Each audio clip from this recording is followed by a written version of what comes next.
Hey everyone, it's Megan. It's been a while, but I'm back to doing at least a couple videos today. We'll see how long I've got with kiddos playing outside. The one I wanted to do right now though, however, is the Alastair tracker. There's lots of videos out there on YouTube and the internet in general. But I kind of figured that I would do my own take on it because a lot of them are geared towards Apple and like GoodNotes and things like that. And I've had some questions on how I do it in Xodo. A couple members in our group have mentioned, you know, it's kind of fiddly doing it on mobile or anything like that. It can be a little tricky, but I've got some tips and I'm here to help. So a little bit of background, an Alastair tracker is basically a task list. It gives you a way to kind of brain dump everything that you need to do in a week and mark it off as you get it done. At least that's how I use it. Originally, when it was posted on the Bullet Journal website, again, Bullet Journal created by writer Carol, the original designer, I guess, of the Alastair tracker used it as more of a future log type scenario, but many people have adapted it, and I've certainly adapted it to use it as my weekly task log. So let's just dig in. So I'm using, of course, DPC Digitals and our gorgeous bullet journal. This one is the sunshine theme. And I apologize if you hear kiddos. They're supposed to be outside, but it sounds like they're trying to come inside. So I've got to do this quick. All right. So I'm going to go, to June here. And I'm ready for week 1. Now, one of the benefits in Xodo is I can paste this month's colors or color theme on top of my regular, like my base journal. And this is what I love to do. I like to keep everything in one journal or in one planner. It's personal preference. Some people like doing something different every month. I need it all together. So, all right, so this is my page that is linked for week 1. And I need to make an Alastair tracker. So what you can do is I'm going to change my line. And I'm going to make this about 2.5. It's about what I like to do. Now okay, I'm doing this in a different place of my house than I typically do. So my arm is a little wonky here. Come on now. All right, you could draw these out. Okay, I can't draw straight lines to save my life, obviously, as you can see. So I'm just going to delete those. Oops, wrong one. Here, go to my line tool.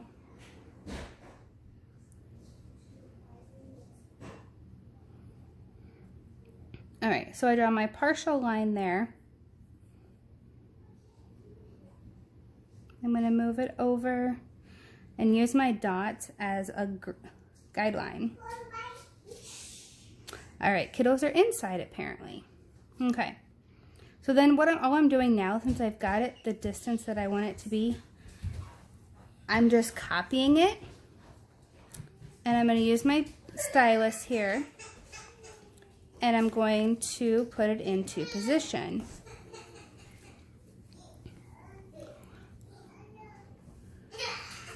So I'm just going to, okay, a little pause there. So here is an option. Now I just hurry up and I put them roughly where they're going to be. I don't spend too much time on this part of it. Okay, so Monday, Tuesday, Wednesday, Thursday, Friday, Saturday. Sunday, and migrate.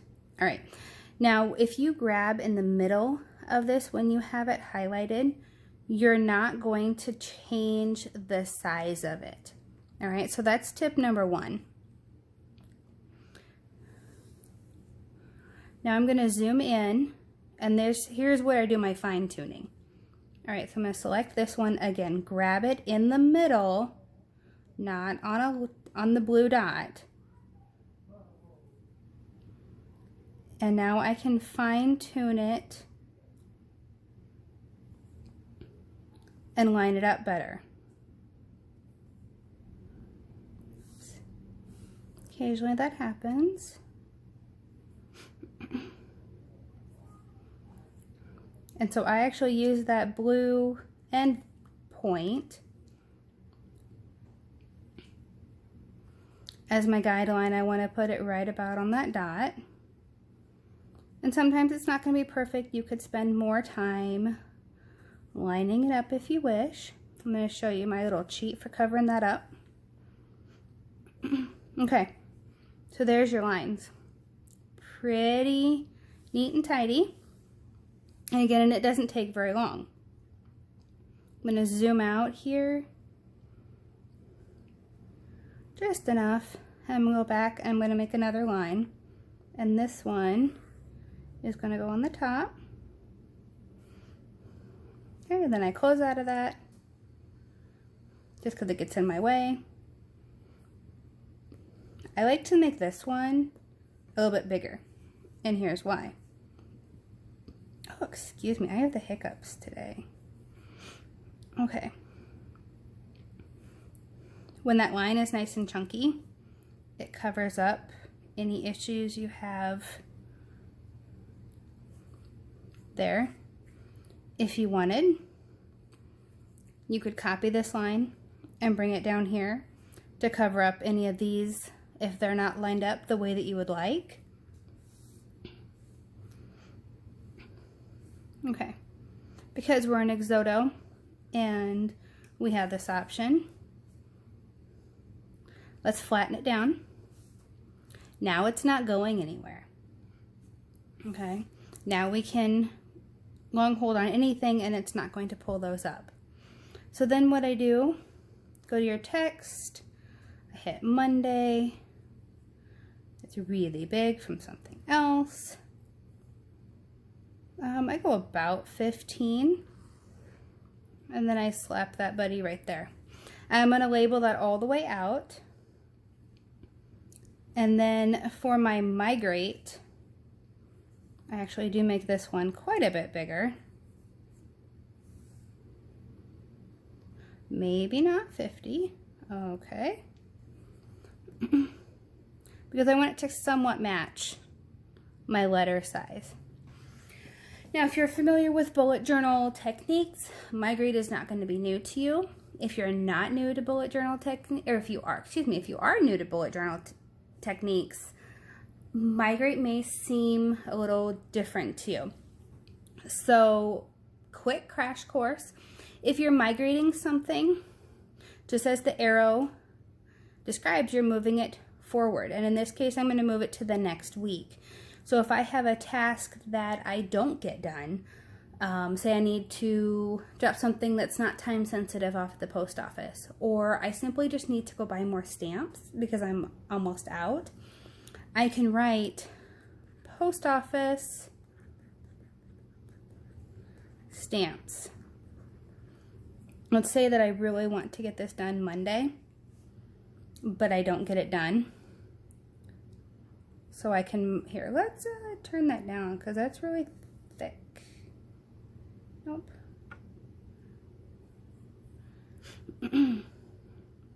That's why. Okay. All right, so there we go. So say I want to go to the post office, I need to buy stamps. Or whatever your task is. I'm telling myself I want to get it done Monday, but I don't get it done. So I migrate that forward. The next time I'm able to, for whatever reason, is Wednesday, but I don't get that done. And just say the whole week. I'm really struggling to get out of the house, or it doesn't line up with other errands. And so then I get to the end of the week and I migrate it forward again.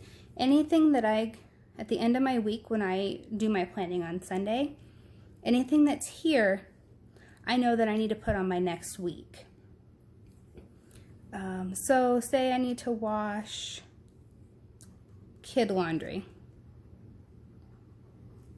All right.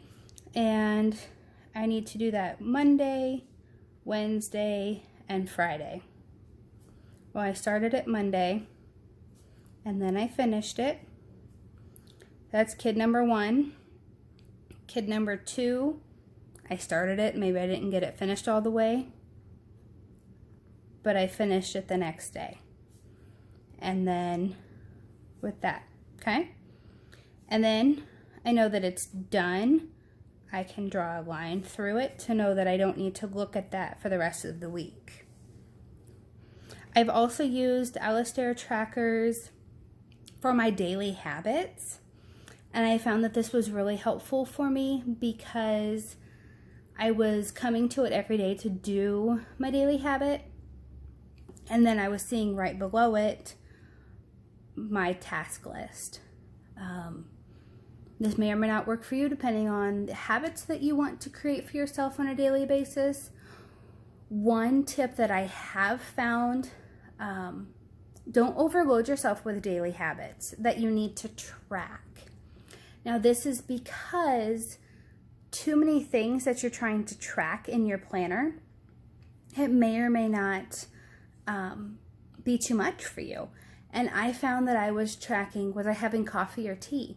Was I drinking all my water? Was I taking my normal vitamins? Was I giving kiddos their vitamins? Was I giving kiddos their medicine for whatever reason that they were taking it? Was I reading every day? Was I reading to my little kiddo? And all these different things that I was trying to track, it became a chore. I almost needed a tracker to track whether I was tracking everything on my to-do list or my habit list. So I've really toned it down to the amount of daily habits that I'm tracking, and it's the ones that are the most important to me. So, am I drinking enough water? That's something that's really important, and I need to be able to look back and see that I've gotten all my water. Now, one way that I've changed that up is I try to drink about, give or take, 100 ounces of water a day. It's doable for me. I love water. I don't drink soda. I don't drink anything besides green tea and water, typically. Occasional coffee, but not very often.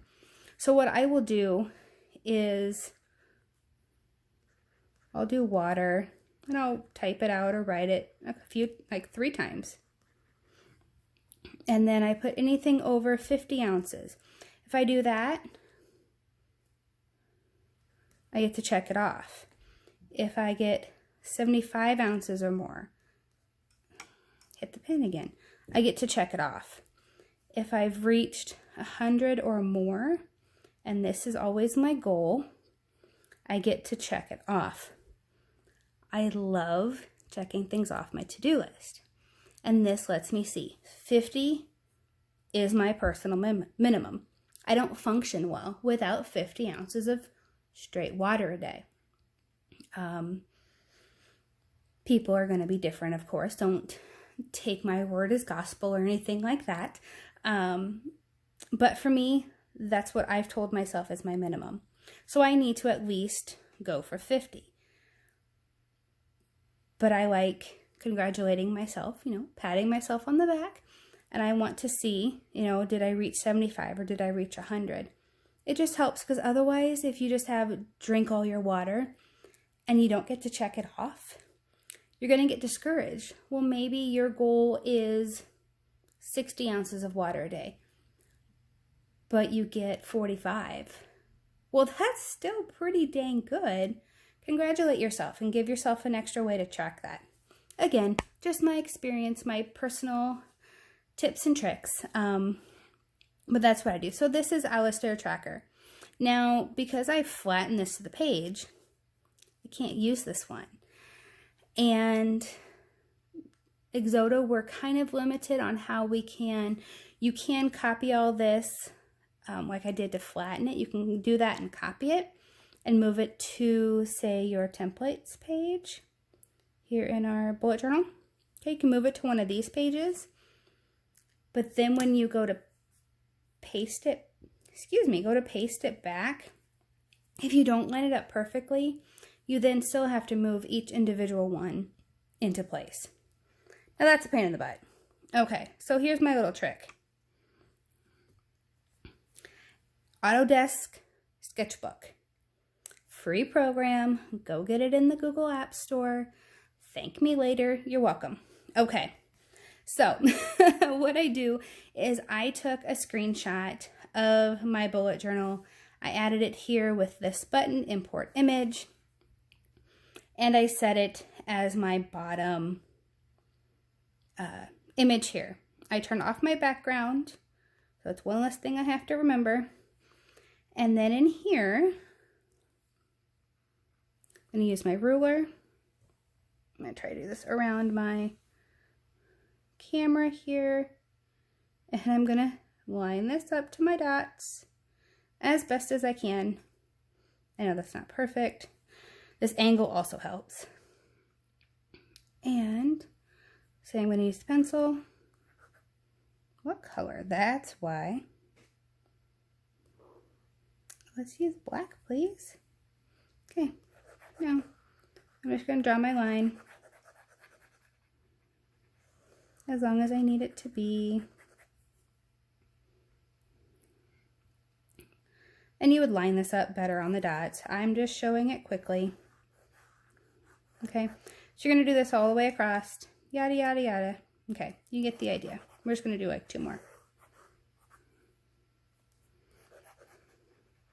Now again, as long as you move this with 1 finger, it's just going to go side to side. If you need to rotate it, that's when you use a 2-finger swipe. Okay, so imagine that's a full Alastair tracker. Let's get this 0, and I want that top line because that helps me. Okay, so there. Turn off your ruler. Now, I don't label things in Autodesk because I don't like the fonts. I love my fonts. The ones in Autodesk are kind of plain and boring. If you like them, go for it and use them. Label your Monday, Tuesday, Sunday, Monday, whatever. So now this is theoretically lined up perfectly to my dots and to my bujo. All right. I'm going to, oh, you know what I did? Ha, ha, ha. Rookie mistake. Okay. So we are going to just yada, yada, yada. Okay. Make sure that you don't draw it on the copy of your actual image. Okay, draw my line here. Not the image, not this. Okay, just the ruler. Looking for 90 degrees. This needs to come back down. All right, goodness sakes. All right. Okay, now it can also be done with your finger. Yes, it can. Come on. Okay, just to show you. Yes, I'm using my pen, but that's easier for me. I know some people don't have a pen with their tablet or they're doing this on their phone. It still works on your phone. Don't let that stop you. I planned on my phone for months before getting my tablet. Okay, so I'm just showing you. I can use my finger, and if you use, sorry, I bumped the camera. If you use the ruler, you're gonna draw a straight line no matter what. All right, so I turned that off. Imagine that's a beautiful, perfectly lined up tracker. Now I'm gonna turn off my image of my bujo page, and I have my background set as transparent. Okay. share sketch, save to device. Doesn't matter what you name it because we're going to change it in a second. Go to your gallery. Mine always saves to this downloads folder. All right, problem with Android. Page is black, our text is black.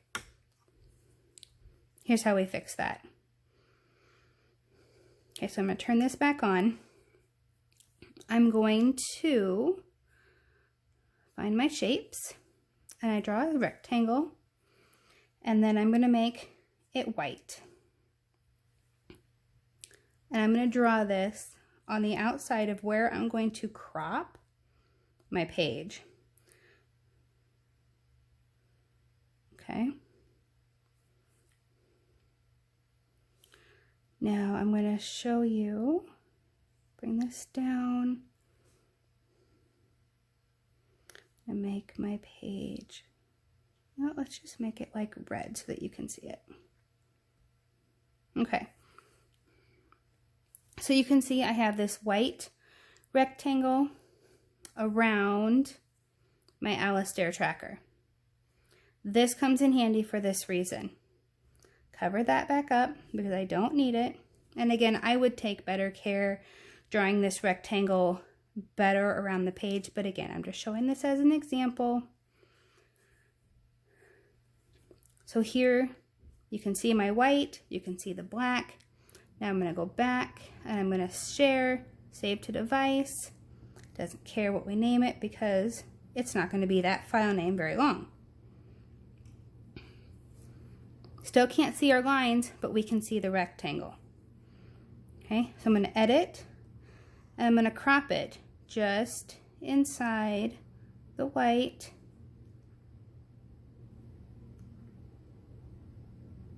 Okay, just inside so the white doesn't show. And of course, I goofed. Let's just bring that in a little bit more. Okay, now we can't really tell what that is. But I'm going to go here and I'm going to insert it. It's going to be this one. And look, there's my tracker. It's a sticker. It's sized for my Bujo. You can do this the same if you plan in a slim, you plan in a landscape, maybe you